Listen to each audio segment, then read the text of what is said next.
A televisão portuguesa está a fazer anos. Segundo os números oficiais, no dia 7 de março, faz a bonita idade de 39 anos. Bom, isto porque, segundo a certidão de idade que a rádio e a televisão passa a si própria, ela teria nascido no dia 7 de março de 1957. E realmente, todos os 7 de março se faz aqui uma grande festa, mas eu que tenho um certo pé atrás contra as verdades oficiais, acho que não. Não são 39 anos, são 40. E a televisão não nasceu em 7 de março de 57, não. Nasceu em 4 de setembro de 56. É claro, é a minha maneira de ver, cada um vê de sua maneira, eu vou expor os factos exatamente como se passaram e depois o senhor telespectador tira as suas conclusões.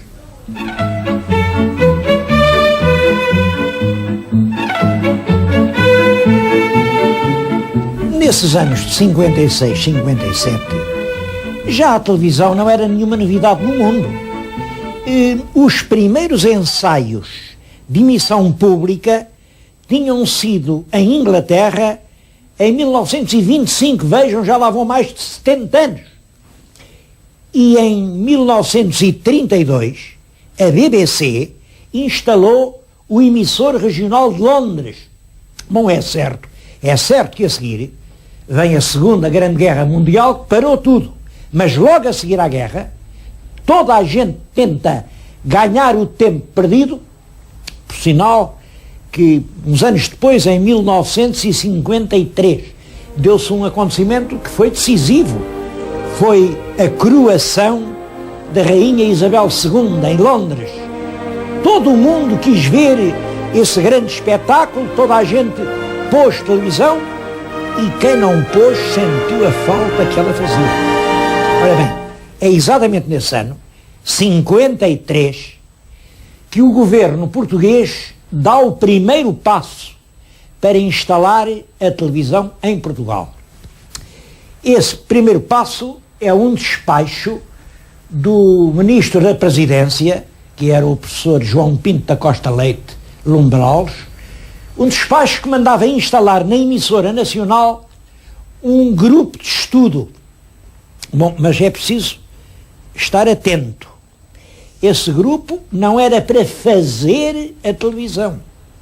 Pelo contrário, eu tenho aqui exatamente os termos do despacho. A emissora nacional não deve, por enquanto, ir além do estudo do problema, sem ter como perspectiva a instalação e a exploração do serviço. Depois, no ano seguinte, outro despacho. Não deve, por enquanto, ultrapassar-se a fase dos estudos. Isto é, em vez de dizer vamos em frente, o que se diz é estejam quietos. É claro que hoje esta atitude surpreende-nos. Já tínhamos perdido tanto tempo, porque é que continuávamos a perdê-lo? Bom, a explicação é esta. É que havia a intuição de que a televisão vinha trazer condições profundamente novas. De certo modo, íamos entrar num mundo novo. E nisto de pôr o pé no mundo novo, toda a cautela é pouca.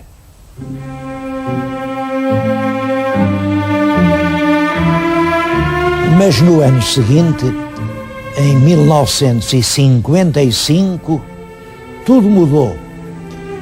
Mudou o Ministro da Presidência, passou a ser o Dr. Marcelo Caetano, mudam as ordens, cria-se a legislação, aluga-se a casa, cria-se a empresa.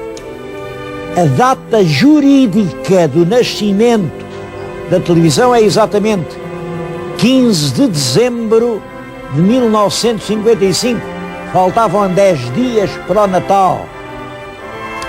Manda-se gente lá fora, os primeiros realizadores vão estudar a França, a Inglaterra, a Alemanha, a Bélgica, a Holanda, a Itália, e é preciso dar rapidamente um primeiro passo. Bom, mas como é que se dá um passo? Porque nisto de televisão não basta ao governo dizer façam. É preciso uma outra coisa, é saber fazer. Ora, como é que se faz um estúdio? Como é que se faz um emissor? Como é que se faz um programa? E mais importante que tudo, e como é que se arranja dinheiro para essas coisas todas?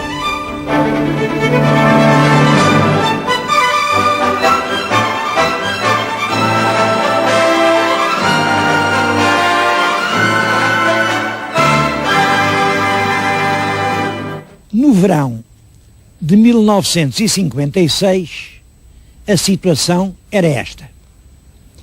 Já há empresa, já há presidente, já há pessoal, já há ordem para começar e quanto antes. Só há um problema. E como é que se começa? Porque essas coisas têm que se saber. E ninguém sabia. É nessa altura que aparece um esperto, há sempre uns espertos nestas alturas. Aparece uma grande empresa multinacional e diz: os senhores não se preocupem com isso é tudo connosco. Nós montamos um estúdio, construímos um posto emissor, se quiserem fazemos os programas e tudo com gente portuguesa. Os programas são como os senhores quiseram, digam como queiram, porque isto faz-se tudo. E quanto é que isto vai custar? Nada. Isto não custa absolutamente nada. Isto é apenas para colaborar com Portugal. Isto é tudo feito por amor. Por amor. Claro que amor com amor se paga. E quem diz que faz tudo implica vender os receptores de televisão. Nós vamos ser os únicos a vender os receptores e não queremos mais nada. Bom, como vê, isto é muito fácil. O mal é que era fácil demais, porque o projeto do governo baseava-se nas taxas. A ideia era esta: só paga quem tiver aparelho. Mas quantos mais aparelhos, mais taxas. Quanto mais taxas, mais receita. Quanto mais receita, melhor a qualidade das emissões. E é claro que se fosse um só a vender, os preços eram altos e as vendas eram poucas.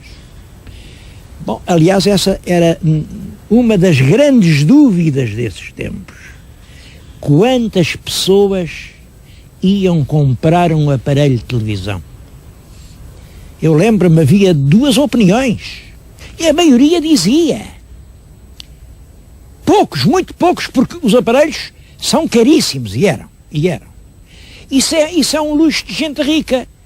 Poucas pessoas vão poder comprar um aparelho. Outros diziam, não, se os programas agradarem, toda a gente vai acabar por comprar. E é aí que se pensa, vamos fazer uma experiência, vamos tentar arrancar, embora assim com um caráter muito provisório, vamos fazer uma experiência na Feira Popular.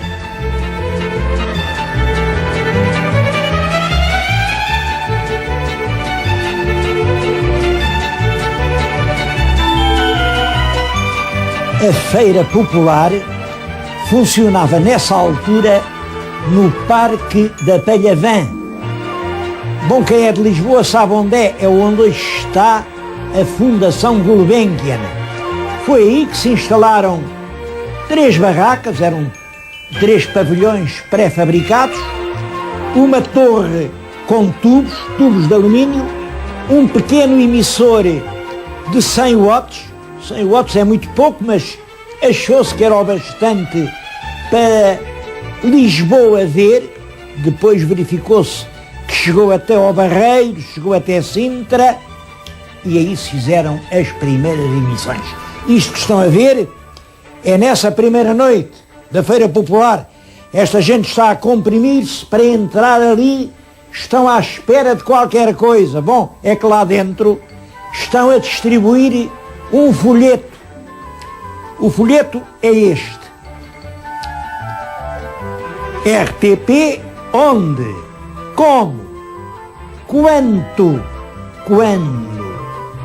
É realmente uma publicação que nos dá bem ideia do que era esse tempo de arranque e não lhe falta encanto e valor documental. E isto aqui prometia ligar a rede portuguesa à Europa logo que a Espanha também tivesse os seus canais. E é impressionante o que se diz aqui. Diz que a televisão tem fundamentalmente um objetivo de serviço cultural. Escreve-se nem mais nem menos do que isto. Ao serviço da arte, da ciência, da técnica, da cultura. A televisão é hoje em todo o mundo um instrumento de educação. Ela é ao mesmo tempo o livro, o palco, o concerto, a viagem, o jornal. Foi assim que a televisão começou.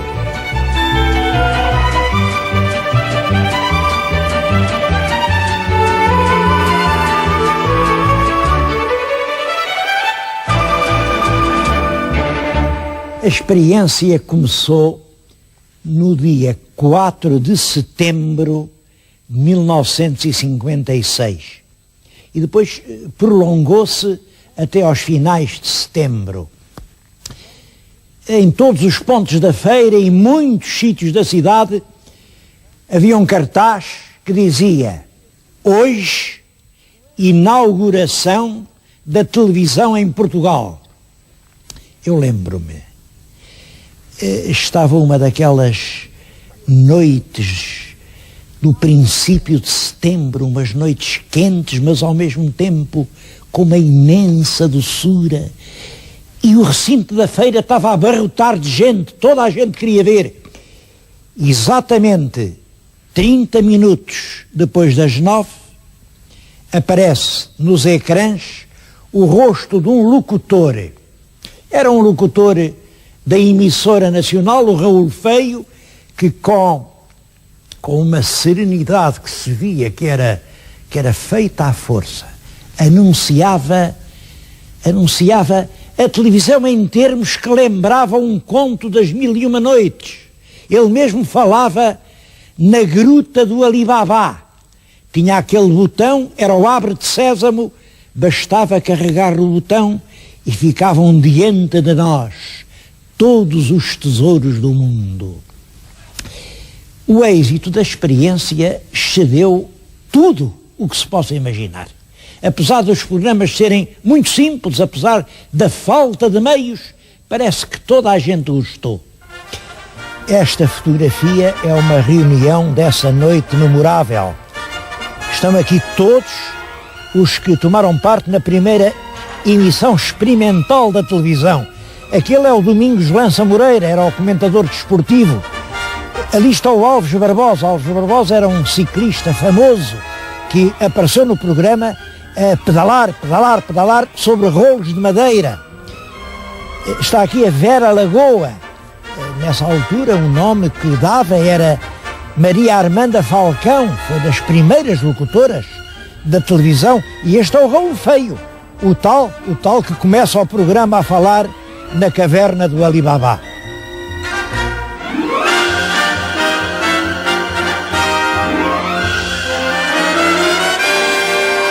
Bom, mas setembro chegou ao fim. E como se lembram, com o fim de setembro fechava a feira. E a televisão ficou sem instalações. Nessa altura, com surpresa, se viu, tinham vendido mais de 1000 televisores e os aparelhos estavam instalados nas esplanadas, nos cafés, as pessoas tinham-se habituado à televisão e queriam mais. Mas mais onde? Passou-se outubro, novembro, à procura de uma instalação nova, até que apareceu aqui no Lumiar, aqui num outeiro, um velho estúdio de uma companhia produtora de cinema que tinha acabado, a Cinelândia. E foi para aqui, para este estúdio, que a televisão veio. Por pouco tempo, era uma coisa provisória, dizia-se que 1 ano ou 2, porque isto ia ter na Serra de Monsanto um grande estúdio, mais ou menos onde agora são as Amoreiras. Bom, olhem, foi tão pouco tempo que ainda hoje cá está. O estúdio continua aqui. É claro, um dos estúdios. Era daqui que se fazia a emissão, um feixe artesiano levava o sinal até uma antena instalada na Serra de Monsanto e daí cobria a cidade.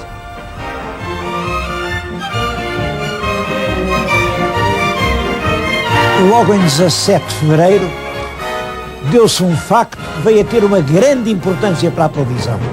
É que veio a Portugal, foi a visita oficial da Rainha Isabel II de Inglaterra. É claro, uma questão da rainha interessava imenso aos ingleses, os ingleses estavam interessados na cobertura e nós aqui ainda não tínhamos quase nada, poucas máquinas, pouca gente, mas cria-se aquilo a que ficou a chamar-se a equipe da rainha. Era dirigida por um realizador de grande energia, o Batista Rosa. Meia dúzia de rapazes com meia dúzia de máquinas como esta. Tenho na mão uma das máquinas que filmaram essa chegada da rainha e não há dúvida que eles fizeram prodígios. Foi nessa altura que aconteceu isto. Veio de Londres um avião da RAF aqui ao aeroporto da Portela. No Terreiro de Paço, o Tudela, que era pequenino, saiu lá do seu sítio com a bobina, entregou a um motociclista, o motociclista corre ao aeroporto, o avião vai para Londres e 3 horas depois da rainha chegar ao Terreiro de Paço, os súbditos londrinos viam a chegada da sua rainha a Lisboa. Viram porque aproveitaram as imagens dos rapazes portugueses. É claro que isso teve um eco enorme. Calculou-se aqui que cerca de 1 milhão de pessoas em Portugal viram a reportagem da rainha. Depois viu-se uma coisa, é que quem tinha ido lá, quem se tinha metido naquele aperto, tinha visto muito pior do que quem ficou em casa. E finalmente viu-se que os ingleses, com toda a sua experiência e todo o seu equipamento, não tinham conseguido fazer melhor do que nós.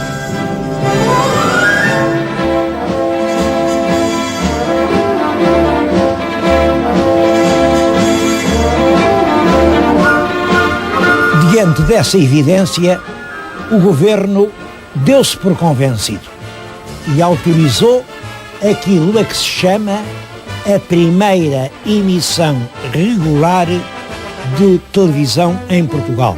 Isso foi no dia 7 de março de 1957. Passavam então exatamente 6 meses e 3 dias sobre aquela saudosa noite da Feira Popular. Bom, são os senhores que respondem. Qual é a verdadeira data de nascimento da televisão? É 4 de setembro de 56? É 7 de março de 57? Bom, eu devo dizer-lhes que esta diferença de 6 meses não tem importância nenhuma. Ou por outra, estes 6 meses têm a maior importância, porque entre o instante da concepção de uma emissão embrionária num estudo improvisado e a hora do nascimento oficial medeiam apenas 6 meses. Isto no país das delongas, dos adiamentos, dos processos intermináveis, num país em que demorou 100 anos a discutir a ponte, em que ainda não acabou a discussão do Alqueva, em que o seguro passa meses e meses para pagar a pancada no automóvel. Em tudo isto, a nossa televisão dá o primeiro passo e afirma-se oficialmente em apenas 6 meses. Não estou a falar-lhes nem deste canal, nem do outro canal, nem desta televisão, nem da outra televisão. Estou a falar-lhes da televisão em Portugal.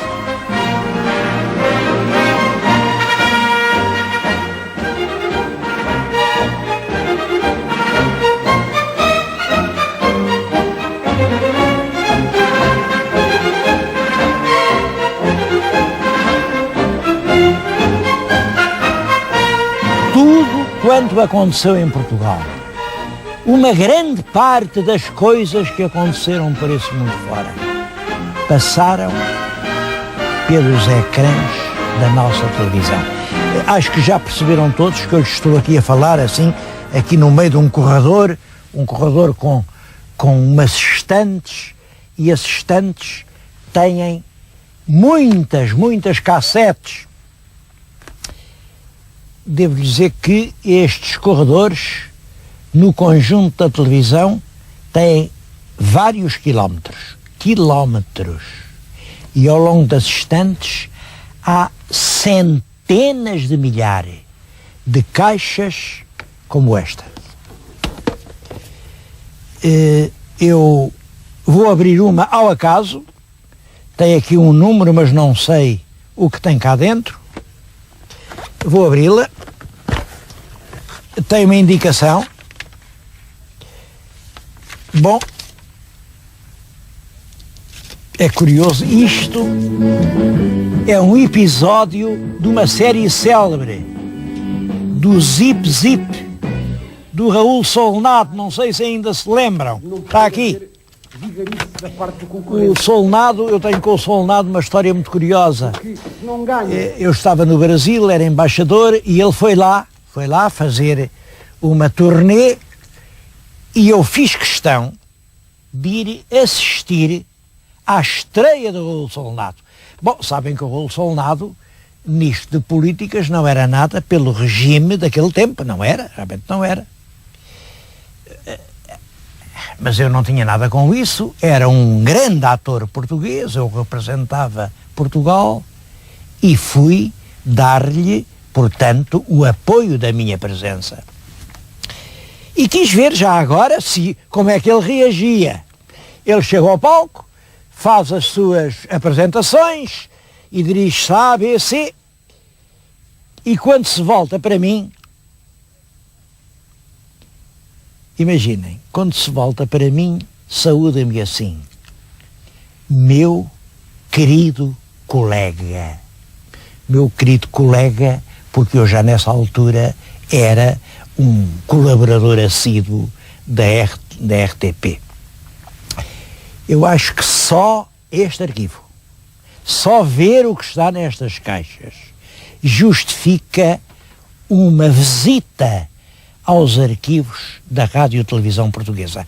E, apesar de saber muito bem que com isto estou a alterar a regra de cada assunto ter um programa só, acho que eu não ficava com a consciência tranquila se não viesse também mostrar estes arquivos aos nossos telespectadores.